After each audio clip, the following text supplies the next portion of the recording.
इसको एग्जांपल के साथ देखते हैं। यहाँ हमारे पास fun3.c के नाम से फाइल अवेलेबल है। सबसे पहले मैंने इंटीजर x डिक्लेयर करवाया है जो ग्लोबल वेरिएबल है। इसी तरह से c मैंने इन दोनों को यहाँ पे प्रिंट करवाया है, c को भी जो कि एक लोकल वेरिएबल है और x को भी जो कि एक ग्लोबल वेरिएबल है।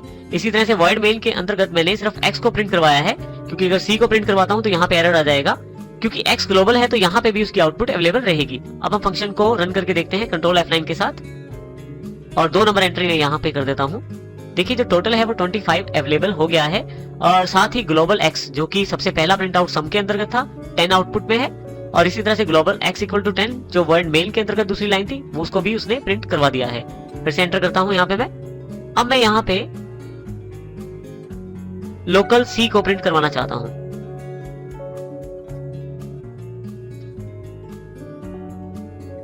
इस प्रोग्राम को रन करते हैं कंट्रोल F9 से।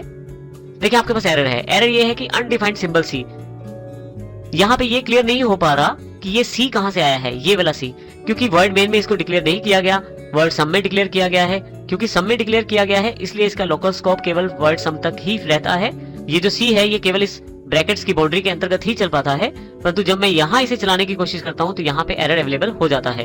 तो इस तरह से हम प्रोग्रामिंग करते समय स्कोप को जरूर ध्यान रखें, क्योंकि स्कोप बहुत ही इंपॉर्टेंट एस्पेक्ट रहता है किसी भी वेरिएबल के लिए और किसी भी फंक्शन के लिए।